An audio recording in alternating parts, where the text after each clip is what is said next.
दोस्तों, आज की कहानी जो हम एक्सप्लेन करने जा रहे हैं वो एक सच्ची घटना पर आधारित फिल्म है। एक बीच पे तकरीबन 3 लाख सैनिक फंसे हुए हैं। उन्हें जर्मन सेना ने चारों तरफ से घेर लिया। एक तरफ जर्मन सेना है, दूसरी तरफ समुद्र है। इसी में हम उनकी सर्वाइविंग स्किल को देख पाएंगे। कहानी शुरू होती है टॉमी और उसके साथी डंकर टाउन में खाने की खोज में घर घर में तलाश ले रहे हैं, लेकिन उन्हें वहाँ कुछ नहीं मिलता क्योंकि शहर के सभी लोग यहाँ से जा चुके हैं। तभी ऊपर से जर्मन प्लेन कुछ पैम्फलेट गिराते हैं जिसमें लिखा था कि अब तुम लोगों को कोई बचा नहीं सकता, हमने तुम्हें चारों तरफ से घेर लिया। तभी इन 6 ब्रिटिश सोल्जर के पीछे जर्मन पड़ जाते हैं और उन्हें चुन चुन कर मारने लगते हैं।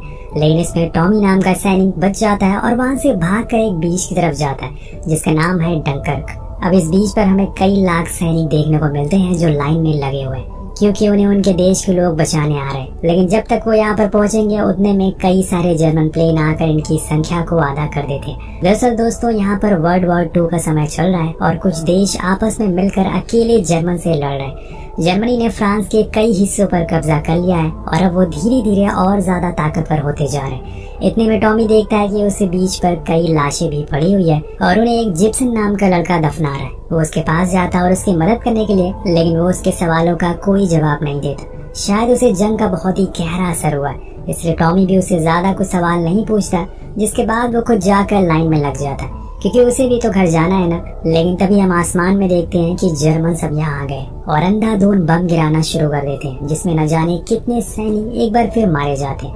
कुछ देर के बाद जब थोड़ी शांति होती है तो सभी सोल्जर खड़े हो जाते हैं और फिर से लाइन में लग जाते हैं। ये इन सभी चीजों के यूज टू हो चुके हैं, लेकिन वहीं दूसरी तरफ ब्रिटिश आर्मी के भी प्लेन अब जर्मन से लड़ने के लिए तैयार है। लंदन के प्राइम मिनिस्टर चर्चिल ने सभी से रिक्वेस्ट की है कि वो अपना अपना बोट और याच लेकर डंकर के बीच पर जाए, वहाँ पे फंसे हुए जितने भी सैनिक हैं उनकी मदद करें। उसी में से एक आदमी है डनसन, जो लंदन की एक पोर्ट पर अपने बोट में खाने पीने का सामान और लाइफ बोट को भर रहा है क्योंकि वो अपने लोगों को बचाने के लिए डंकर बीच पर जा रहा है। इसमें उनका बेटा पीटर और जॉर्ज नाम का एक लड़का भी साथ में है। सीन शिफ्ट होता और हम आसमान की ओर देखते हैं जहाँ ब्रिटिश प्लेन ने उड़ान भर ली है। 3 प्लेन जिसको लीड कर रहा है फैरियर नाम का पायलट, वो अपने साथियों को समझाता है कि हमें क्या करना है और कैसे अपने साथियों को उन जर्मन प्लेन से बचाना है। सभी तैयार होते हैं और समुद्र के ऊपर ही मंडराना शुरू कर देते हैं क्योंकि वहीं आसपास ही जर्मन मौजूद है। दूसरी ओर हम टॉमी को देखते हैं जो अभी बीच पर है। तभी उसकी नजर एक घायल सिपाही पर पड़ती है जिसको 2 लोग लेकर जा रहे थे। उन्हें शिप में एंट्री आसानी से मिल जा रही थी बिना लाइन में लगे हुए, और यहाँ उसे एक आइडिया आता है। वो जिप्सन को लेकर एक घायल सिपाही को स्ट्रेचर पर लेटाकर शिप की ओर बढ़ने लगता है, लेकिन एंट्री पर उन्हें फ्रांस के सैनिक रोक लेते हैं क्योंकि वो पहले से लाइन में इंतजार कर रहे हैं। पर वो घायल सिपाही को देखकर हट जाते हैं और ये अंदर जाने लगते हैं। बीच में इन्हें एक टूटा हुआ पुल भी मिलता है जिसके ऊपर से जाना मुश्किल था, लेकिन टॉमी अब रुकने वाला नहीं है। जैसे तैसे करके वो निकल जाता है और फाइनली वो दोनों शिप में एंटर कर जाते हैं। उस घायल सिपाही को वहाँ रख देते हैं, लेकिन इतने में शिप का स्टाफ उसे देख लेता है और कहता है कि तुम्हें जाकर लाइन में लगना होगा, ऐसी तुम्हारी एंट्री नहीं होगी। अब ये सुनकर टॉमी उदास हो जाता है क्योंकि अब उसे लगने लगा था कि शायद वो घर कभी लौट ही नहीं पाएगा। पर वापस जाते समय वो जिप्सन को देखता है जो नीचे वाले हिस्से में छुपा हुआ था। वो उसे भी वहाँ आने को कहता है क्योंकि वहाँ उन्हें कोई देख नहीं पाएगा। वहीं आसमान में हम फैरियर को देखते हैं जिसे अब जर्मन दिख गए थे। वो उन पर शूट ही करने वाला होता है कि इतने में उसे पता चलता है कि उसका एक प्लेन जर्मन के निशाने पर है। इसलिए वो फौरन उसे कांटेक्ट करता है और उसे समझाता है कि तुम घबराओ मत, तुम्हें बस खुद को बचाना है, बाकी का काम मेरा है। जिसके बाद वो जर्मन प्लेन पर निशाना लगाना शुरू करता है। उधर समुद्र में डॉसन अपनी बोट लेकर निकल चुका है। वो कुछ ही देर में डंकर बीच पर पहुंच जाएगा। इसी दौरान उन्हें एक नेवी शिप दिखाई देती है जो डंकर से लौट रही थी। उस पर बहुत सारे सैनिक भरे हुए थे। ये देखकर पीटर डर जाता है, लेकिन डॉसन उसे बताता है कि डरो मत, हमारे ऊपर ब्रिटिश फोर्स है जो हमारी सेफ्टी के लिए है। इसलिए वो लोग आगे बढ़ते रहते और आसमान में अब फैरियर अपने कमाल दिखाना शुरू कर देता है। उसने एक जर्मन प्लेन को गिरा दिया था, लेकिन तभी उसका साथी बताता है कि हमारा एक प्लेन मिसिंग है, इसलिए दोनों उसे ढूंढने के लिए निकल जाते हैं। कुछ देर बाद उन्हें वो प्लेन समुद्र में गिरा हुआ मिलता है, लेकिन पायलट कहीं दूर दूर दिखाई नहीं दे रहा था, जिससे ये समझ जाते हैं कि वो मर चुका है। यहाँ पर फैरियर को एक और मुसीबत का सामना करना पड़ता है। वो था उसका फ्यूल मीटर जो कि अब खराब हो गया है। इसलिए वो अपने साथी से कहता है कि तुम अभी का टाइम और मेरे फ्यूल का कितना है वो लिख लो, ताकि मुझे याद रहे फ्यूल कब खत्म होने वाला है। कुछ दूर चलने के बाद डॉसन को एक डूबी हुई बोट दिखती है। उसके ऊपर एक सैनिक बैठा हुआ था जो कि ब्रिटिश था। इसलिए वो फौरन उसके पास जाता है और उसे अपनी बोट में बैठा लेता है। और ये सिपाही कोई और नहीं बल्कि हमारे और आपके मिस्टर थॉमस शेल्बी होते हैं। डॉसन उसे देखकर कहता है कि शायद ये डरा हुआ है, इसलिए हमें कुछ देर इसे अकेला छोड़ देना चाहिए। दूसरी ओर डंकर बीच पर देखते हैं जहाँ पर अब ये शिप निकलने ही वाला होता है कि इतने में जर्मन फिर से हमला कर देते हैं और सभी को मारने लगते हैं। सैनिकों को लगता है कि अब शिप डूबने वाला है, इसलिए वो सभी पानी में कूदने लगते हैं और इसी में टॉमी एलेक्स नाम के एक सैनिक की जान बचाता है और उसे शिप के बाहर निकालता है, जिसे कुछ ही पल बाद वो शिप पूरा डूब जाता है। ये देखकर कमांडर सभी से कहते हैं कि जो भी लोग बचे हैं उन्हें हम दूसरे शिप से लेकर जाएंगे, इसलिए सभी तैयार हो जाओ। टॉमी और जिप्सन दोनों ऊपर जाते हैं और चुपचाप लाइन में लग जाते हैं बिना किसी को बताए हुए। उधर आसमान में फेरियर अपनी साथी कॉलिन से कहता है कि हमें डंकर बीच के लिए निकलना होगा, लेकिन वो उसे मना करता है ये कहते हुए कि हमारे पास इतना फ्यूल नहीं है कि हम वहां तक जा सके। लेकिन फेरियर को कैसे भी करके अपने साथियों की जान बचानी थी, इसलिए वो दोनों अपने प्लेन को लेकर बीच की ओर निकल जाते। हमारी नजर एक बार फिर डॉसन के शिप पर जाती है। जॉन, जो कि वही सैनिक है जिसे इन लोगों ने बचाया था, वो डॉसन से आकर पूछता है कि हम लोग कहाँ जा रहे हैं, तो वो कहता है कि डंकर बीच। ये सुनते ही जॉन भड़क जाता है और कहता है कि वहाँ जाना मतलब मौत को गले लगाना है, हमें लंदन की ओर जाना चाहिए। लेकिन डॉसन मना कर देता है और बोलता है कि मैं अपने लोगों को बचाने के लिए जा रहा हूँ, और इसीलिए जॉन उसे कुछ नहीं कहता और चुपचाप जाकर नीचे बैठ जाता है। पर पीटर बिना किसी को बताए उसके गेट को बाहर से लॉक कर देता है, क्योंकि उसे इस बात का डर था कि कहीं वो उसके डैड को कुछ कर ना दे।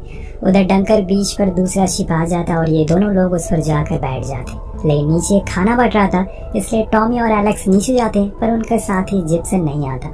एलेक्स के पूछने पर टॉमी बताता है कि जिप्सन को लगता है कि ये शिप भी डूबने वाला है, इसलिए वो पहले ही गेट के पास खड़ा हुआ है ताकि वो सबसे पहले कूद जाए। अब आसमान में फेरियर को 2 जर्मन प्लेन दिख जाते हैं जो फिर से एक सैनिक को ले जा रहे थे, इसलिए वो कॉलिन से कहता है कि हमें इन पर हमला करना होगा। अब वो एक प्लेन को तो गिरा देता है, लेकिन तभी अचानक से दूसरा प्लेन गायब हो जाता है। जब तक वो उसे ढूंढ पाता तब तक वो पायलट कॉलिन के प्लेन को अपना शिकार बना लेता है। उसे काफी नुकसान पहुंचाता है जिसकी वजह से वो जाकर सीधा नीचे गिर जाता है। लेकिन यहाँ फेरियर को वो प्लेन दिख गया था, इसलिए वो उसे खत्म कर देता है। तभी वो एक शिप को आते हुए दिखता है और समझ जाता है कि कॉलिन को वो लोग बचा लेंगे, इसलिए वो खुद को आसमान में रहने का फैसला करता है ताकि वो डंकर बीच तक जा सके। इधर जमीन पर इन लोगों का शिप अब निकल चुका था, लेकिन इतने में एक सबमरीन इन पर हमला कर देती है, जिससे कि शिप में छेद हो जाता है और तेजी से पानी भरना शुरू हो जाता है। लेकिन समय रहते हुए जिप्सन ऊपर वाला गेट को खोल देता है और सभी को बाहर आने को कहता है। उसके बाहर खड़े रहने का कोई तो फायदा हुआ। अब बोर्ड पर डॉसन देखता है कि नीचे वाले दरवाजे पर जॉन जोर जोर से पीट रहा है, इसलिए वो पीटर पर गुस्सा करता है कि तुमने गेट को क्यों लॉक कर दिया। जब वो उसे खोलने जाता है तो देखता है कि वहाँ पर जॉन नहीं था, वो तो डॉसन के पास खड़ा था। वो उसे धमकाता है कि इस बोट को लंदन की ओर लेकर चलो, लेकिन वो नहीं मानता और उसको वही कहता है कि मैं अपने लोगों को बचाने के लिए जा रहा हूँ। अब इसी चक्कर में उनकी लड़ाई हो जाती है और जॉर्ज नीचे गिर जाता है, जिसमें उसे काफी चोट भी आती है। उधर अब दूसरा शिप डूब तो चुका था, लेकिन जो भी सैनिक बचे हुए थे उन्हें लाइफ गार्ड वाले आकर बचा लेते हैं। एक लाइफ गार्ड वाला आता है जिसे जिप्सन पहले ही बैठ जाता है, जिसकी वजह से अब उसकी जगह भर गई थी, इसलिए वो उन दोनों की ओर एक रस्सी फेंकता और कहता है कि हम तुम्हें दूसरी बोट की ओर लेकर चलते हैं। उधर जॉर्ज की हालत अब खराब होने लगती है, इसलिए पीटर उसकी मरहम पट्टी करता है, लेकिन जॉर्ज कहता है कि उसके सर में बहुत तेज दर्द होना शुरू हो गया, इसलिए उसे जितनी जल्दी हो सके इलाज की जरूरत है। अब वो अपने डैड के पास जाता है और उनसे कहता है कि हमें जल्दी से डंकर बीच में पहुंचना होगा, वहाँ शायद हमें कोई मेडिक मिल जाए तो जॉर्ज को ठीक कर सके, और इसीलिए वो लोग अपनी बोट की स्पीड और तेज कर देते हैं। लेकिन डॉसन देखता है कि जर्मन ने अब और प्लेन बुला लिए हैं और अब वो साथ मिलकर हमला कर रहे हैं। उधर दूसरी ओर टॉमी अपने साथियों के साथ एक बार फिर से उसी किनारे पर पहुंच जाता है जहाँ से वो गया था और शिप का इंतजार करने लगता है।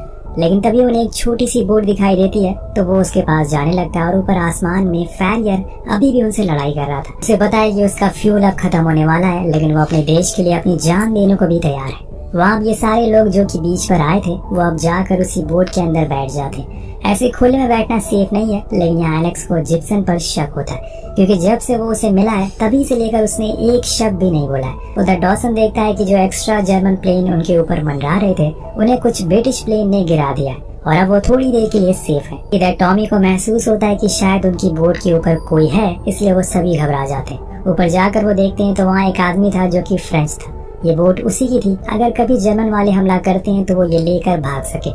उधर आसमान में हम कॉलिन को देख जो कि जर्मन के निशाने पर आ चुका था, लेकिन वो फिर जैसे तैसे करके उनसे बच निकलता है। लेकिन अहम से पर उसे पता चलता है कि उसका तो फ्यूल ही खत्म हो गया, इसलिए उसे मजबूरन खुद के प्लेन को पानी में लैंड करवाना पड़ता है। लेकिन यहाँ एक दिक्कत आ जाती है कि असल में उसका प्लेन का हॉल्टेड सीट नहीं खुल रही थी, और इसी वजह से वो प्लेन से बाहर नहीं निकल पा रहा था और इसी चीज को लेकर वो काफी परेशान था क्योंकि प्लेन में पानी भरना शुरू हो गया था। वहाँ टॉमी के लिए भी मुश्किलें बढ़ गई थी क्योंकि अब वहाँ जर्मन सैनिक पहुंच चुके थे और वो इसी बोट के ऊपर निशाना लगा रहे थे। उस बोट के अंदर बैठे सिपाही डरना शुरू हो जाते हैं। इधर दूसरी तरफ यहाँ एलेक्स को अभी भी जिप्सन पर शक था। अब उसके सब्र का बांध टूटने लगता है, इसलिए वो उसे फिर से पूछता है कि तुम कौन हो। यहाँ पहली बार जिप्सन सभी के सामने बोलता है कि वो ब्रिटिश नहीं है बल्कि एक फ्रेंच सैनिक है और मैंने यूनिफॉर्म एक ब्रिटिश सैनिक की लाश से उतार कर पहन लिया। ये सुनकर सभी हैरान हो जाते हैं, लेकिन अभी ये समय हैरान होने का नहीं है क्योंकि ये बोट किसी भी समय डूब सकती है, इसलिए इन्हें फौरन बाहर निकलना होगा। उधर कॉलिन को डूबते हुए डॉसन देख लेता है, इसलिए वो फौरन उसके पास जाता है और एक रस्सी की मदद से उसे बचा लेता है। लेकिन यहाँ उस बोट पर जिसमें टॉमी और कुछ सैनिक थे, उन्हें वहाँ से बाहर निकलने में दिक्कत होने लगती है, जिसमें कई सैनिक की तो जान भी चली जाती है और बस 3 ही सोल्जर बच पाते हैं जो स्विम करके बाहर आ जाते हैं और समुद्र में जाकर मिल जाते हैं। लेकिन यहाँ कैप्टन देखते हैं कि आसमान में जर्मन प्लेन अब हर तरफ तबाही मचा रहे हैं। उन्होंने इनके एक बड़े से शिप को खत्म कर दिया, जिसकी वजह से अब पानी में वो डूब रहा है। लेकिन दिक्कत की बात यह है कि उस शिप के साथ साथ उसका डीजल भी पानी में फैल रहा है और अब सभी सोल्जर आसमान और पानी दोनों जगह से घिर चुके हैं। लेकिन तभी एक चमत्कार होता है। कैप्टन को वहाँ पर कई सारी लोकल बोट दिखती है जो सोल्जर की मदद के लिए यहाँ पर आई थी। अब वो बोट सारे सैनिकों को पानी से अपनी बोट पर बैठा लेते हैं और ये देखकर कैप्टन को एहसास होता है कि लोगों में इंसानियत अभी भी जिंदा है। उन सभी बोट को देखकर सारे सोल्जर के अंदर एक उम्मीद जाग उठती है और सभी जोश में आ जाते हैं। इसमें डॉसन की भी बोट होती है, लेकिन वो उसे डूबी हुई शिप की ओर नहीं जा पा रहे थे क्योंकि वहाँ पे ऑयल फैला हुआ है। ऊपर आसमान में हम एक अकेले ब्रिटिश प्लेन को देखते हैं जिसके अंदर बैठा है फैरियर नाम का पायलट। वो सभी जर्मन प्लेन को गिराया जा रहा था और ये चीज दिखाती है कि वो कितना बेहतरीन पायलट है। लेकिन अभी 2 जर्मन प्लेन बचे हुए हैं जो लगातार बोट पर गोलियां चलाए जा रहे हैं और उसके पीछे ये फैरियर वो अपना निशाना लगाकर उन प्लेन को भी उड़ा देता है। दूसरा जर्मन प्लेन कैप्टन के प्लेन पर गोलियां चलाने वाला होता है। अब दूसरा जर्मन प्लेन कैप्टन के पास आ जाता है और वहाँ पर गोलियां चलाने लगता है। कैप्टन को लगता है कि वो मर जाएंगे, लेकिन यहाँ फैरियर अपना कमाल दिखाता है और उसे भी गिरा देता है। अब यहाँ पर वो अकेला प्लेन था जो आसमान में उड़ रहा था और उसे देखकर सभी सोल्जर उसे चीयर्स करते हैं। यहाँ नीचे एलेक्स और टॉमी भी डॉसन की बोट पर जाकर बैठ जाते हैं। वहीं ऊपर फैरियर के प्लेन में फ्यूल खत्म हो चुका था, इसलिए अब उसे लैंड करने की तैयारी करता है। अब जैसे ही वो लैंड करता है, पहले तो वो अपने प्लेन को बर्बाद कर देता है ताकि जर्मन उसे इस्तेमाल ना कर पाए, उन्हें कोई जानकारी ना मिल पाए। अब उस बीच पर हम हजारों सैनिकों की लाशों को भी देखते हैं जिन्होंने अपनी जान कुर्बान कर दी अपने देश के लिए, और ये सब फैरियर अपनी नम आंखों से देख रहा था। जिसके बाद वहाँ पर तैनात जर्मन सैनिक उसे पकड़ लेते हैं और अपने साथ ले जाते हैं। उधर डंकर बीच पर बचे हुए सैनिकों को भी बचा लिया जाता है, लेकिन कमांडर कहते हैं कि मैं अभी यहीं रुकूंगा क्योंकि अभी फ्रेंच सैनिक बचे हुए हैं, उन्हें भी बचाना है। उधर सभी सोल्जर को ट्रेन में बैठा दिया जाता है और लंदन की ओर रवाना कर दिया जाता है। लेकिन यहाँ टॉमी को लगता है कि लोग उनका मजाक उड़ाएंगे, उन्हें वॉर हीरो नहीं बोलेंगे क्योंकि वो जंग छोड़कर भाग आए।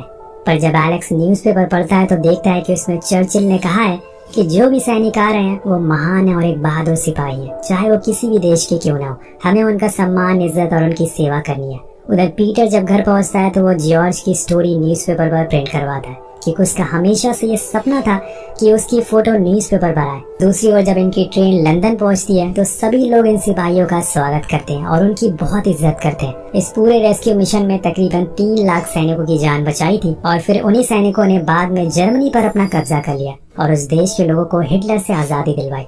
दोस्तों, इस फिल्म को क्रिस्टोफर नोलन ने लिखा और डायरेक्ट किया। ये कहानी एक सच्ची घटना पर आधारित है। तो आपको कैसी लगी नीचे कमेंट करके जरूर बताएगा। मिलते हैं अगली वीडियो में।